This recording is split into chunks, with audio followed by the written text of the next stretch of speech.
Hello everyone, welcome back to OpenLine. Chris Sanders is our guest. He's executive director of the Tennessee Equality Project. And we're in this final segment here, Chris. I want to ask you about the governor's bill. The governor is pushing a bill. What is that bill? What does it say? SB 2407 is one of these bills that's in the family of these kind of obscenity bills that we've been talking about. It's a milder version. And it says basically a lot of what libraries are already doing. There must be a list online of the materials in the library, and there must be a procedure for periodic review. But it's being framed as parents getting to take back control of what's going on in the libraries. And the reason he's doing that is because there is this big parental rights push around the country, which has led to bills that are more extreme than the governor's bill that get into obscenity. And this is the kind of bill that country singer John Rich testified on in the last week in the legislature. What did he say? But he was testifying for a different. He obviously, well, I guess there was a part of his testimony that got a lot of attention. He compared librarians to pedophiles in white vans. Is that right? People who are grooming kids for sex, basically. Librarians. Which is a horrible thing to say about our librarians, because they're not. They are very focused on, again, providing age-appropriate materials for youth so that they will get excited about books and learn more and become readers for life. I think basically in Tennessee we could be real leaders if you look at what Dolly Parton does with the Imagination Library and books from birth.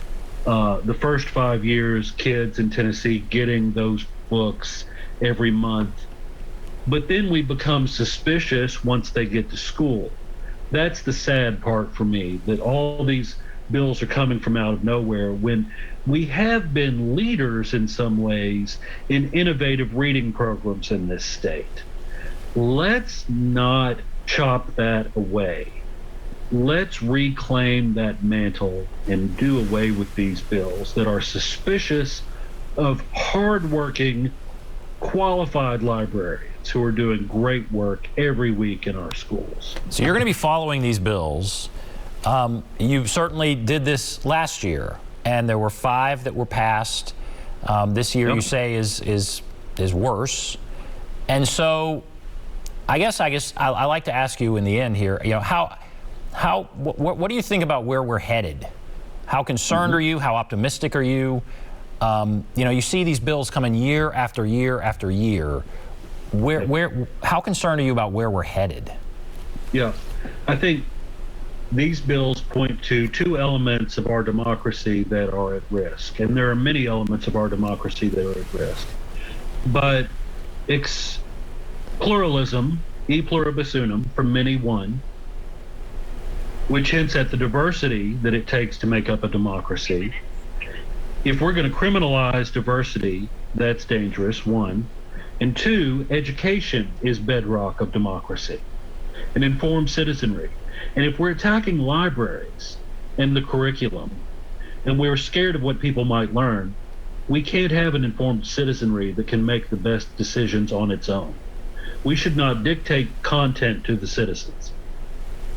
So those 2 elements of our democracy are at risk, and that will have dire consequences for us. And I guess if people are motivated to do something about this, what would you recommend? Are you telling people to come up to the legislature, to attend certain hearings? You certainly said make phone calls, that kind of thing. What if people want to come up there? Can they, or how is that going this year? Absolutely. It is the People's House. They can come to the Cordell Hull building and watch any committee meeting. They can also watch them online from the comfort of their home because they are streamed.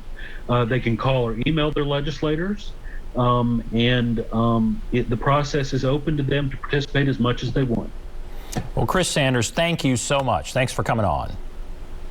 Glad to be here. Thank you all. Always good to talk to you. Okay, so we will take a break. We will come back. We'll wrap everything up right after this.